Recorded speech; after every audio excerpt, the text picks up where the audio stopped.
2019년 아버지의 건강 악화로 저는 갑작스레 직장을 퇴사하게 되었어요. 함께 큰 수술을 해야 했었거든요. 그때부터였던 것 같아요. 자기 개발을 시작해야겠다고 마음먹은 순간이요. 월급만 의존해서는 안 되겠구나.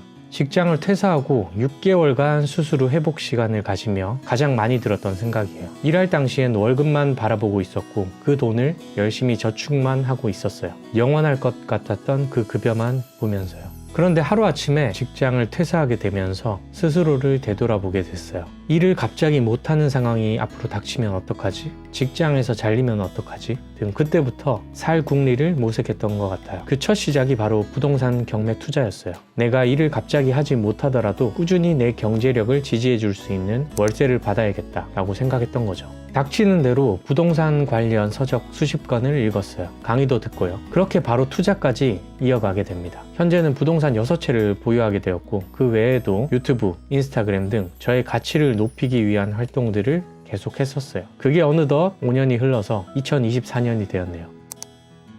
만 4년간 제가 자기 개발을 하면서 깨달은 3가지를 함께 이야기 나눠보려고 해요. 직장 외적으로 투자하고 공부하고 계신 분, 성장 진통을 겪고 계신 분, 또한 노력 중에 번아웃이 오신 분들이라면 많이 공감될 이야기입니다. 하나씩 얘기해 볼게요. 첫 번째로 쉬워 보이는 건 있어도 쉬운 건 없다. 요즘 유튜브를 보다 보면 정말 다양한 부업 및 돈 버는 방법들이 나옵니다. 하루 1시간이면 얼마를 벌 수 있다. 누구나 할 수 있는 부업이다 등 영상을 보다 보면 그대로 그 속으로 빠져 들어갑니다. 나도 따라하면 돈을 벌 수 있을 것 같고 뭔가 엄청 쉬워 보이고 잘 될 수 있을 것 같은 생각이 많이 들게 돼요. 그래서 그 과정을 그대로 따라 해봅니다. 책도 사보고 강의도 들으면서 시도해보는 거죠. 그런데 어떤가요? 정말 쉬워 보였던 영상과는 달리 생각보다 노동력도 꽤나 들고 시간도 많이 쏟아야 합니다. 그리고 영상에 나온 그 찰나의 행복한 모습들이 다가 아니라는 것을 느끼게 돼요. 그러면서 노동이 많이 드네?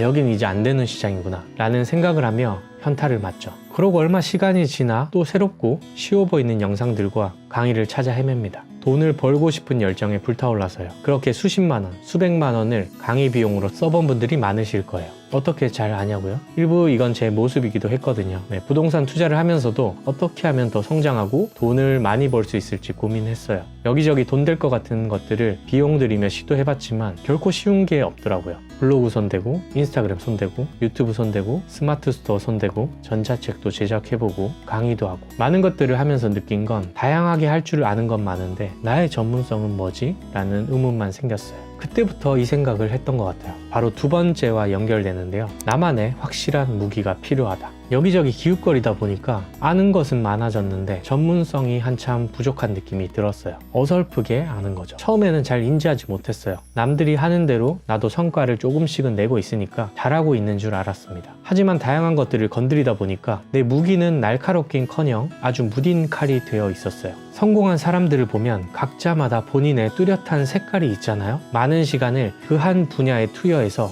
전문성도 높고요. 무기가 아주 날이 서 있는 상태로 갈가 닦아 놓은 것처럼요. 이때 다시 한번 그럼 나만의 확실한 무기가 뭐지? 라고 생각했던 것 같아요. 내가 오랜 시간 즐겁게 해나갈 수 있고 성과 또한 잘 낼 수 있는 게 뭘까? 라고 수차례 고민했을 때 답이 나오더라고요. 인스타그램, 스마트 스토어, 강의 모두 아니었어요. 저에게는 부동산 경매 투자가 무기였습니다. 지금까지 계속 해오고 있는 투자이고 꾸준히 그리고 안정적으로 월세 또한 받고 있으니까요. 지금 제가 해야 할 건 스마트 스토어를 개설해 부업을 새롭게 만들고 강의를 하고 모임에 참석하는 일이 아니었어요. 부동산 경매 임장을 가고 낙찰을 받고 수익 시스템을 늘려가는 것, 그것이 저의 무딘 무기를 날카롭게 만들어줄 방법이었네요. 그래서 최근 다시 부동산 경매 입찰을 수차례 시도했어요. 8번 폐찰 끝에 추가 낙찰을 받을 수 있었습니다. 이 물건을 통해 명도부터 세입자 받는 과정까지 한 사이클을 다시 돌려본다면 또 하나의 새로운 경험이 쌓이겠죠. 그 순간들이 합쳐져 저의 전문성은 점점 채워질 거라 생각합니다. 그리고 마지막으로는 지속성이 없으면 무너진다입니다. 자기 개발을 하다 보면 많은 사람들을 만납니다. 유명한 유튜버를 만난다든지 인플루언서들도 만날 기회가 생겨요. 함께 성장하고자 하는 사람들도 많이 만나고요. 제가 다양한 사람들을 많이 만나면서 느낀 점은 지속하는 사람이 드물다였어요. 초반에 온갖 열정을 쏟아서 글도 쓰고 영상도 제작을 했다가 계정이 갑자기 사라지는 경우도 많아요. 인기도 있고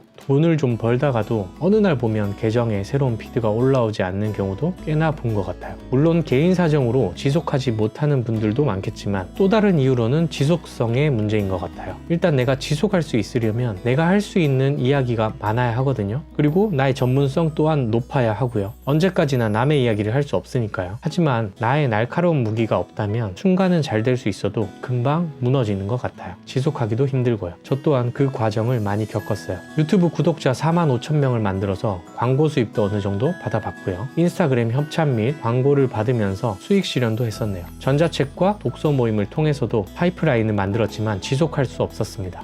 왜일까요? 뚜렷한 전문성이 없었다 보니까 지속할 수가 없더라고요. 더 이상 내 안에서 할 수 있는 얘기가 없는 거예요. 그걸 깨닫고부터 저는 부동산 경매 투자를 통한 현금 흐름에 집중하고 있습니다. 이건 내가 가장 잘할 수 있는 분야이고 내가 즐겁게 할 수 있는 투자이기도 하니까요. 그리고 10년 뒤를 생각해 봤을 때도 난 이 일을 계속할 자신이 있다고 생각이 들었어요. 또한 내가 이 투자를 지속한다면 그에 따른 보상도 더 커질 거란 걸 잘 알고 있기 때문이에요. 그래서 조금은 느리더라도 지속할 수 있는 방향으로 요즘엔 초점을 맞추고 있습니다. 오늘은 제가 자기계발을 4년간 지속하면서 느꼈던 부분들을 이야기해 보았어요. 다시 한번 정리해 보면 첫 번째로 쉬워 보이는 건 있어도 쉬운 건 없다. 두 번째로 나만의 확실한 무기가 필요하다. 세 번째로 지속성이 없다면 무너진다 입니다. 누가 듣기엔 조금 불편한 이야기일 수도 누구에게는 조금이나마 도움이 될 수 있다고도 생각하는데요. 이 석세스라는 사람은 저런 생각을 가지고 있구나 라는 정도로 참고해 주셨으면 좋겠습니다. 감사합니다.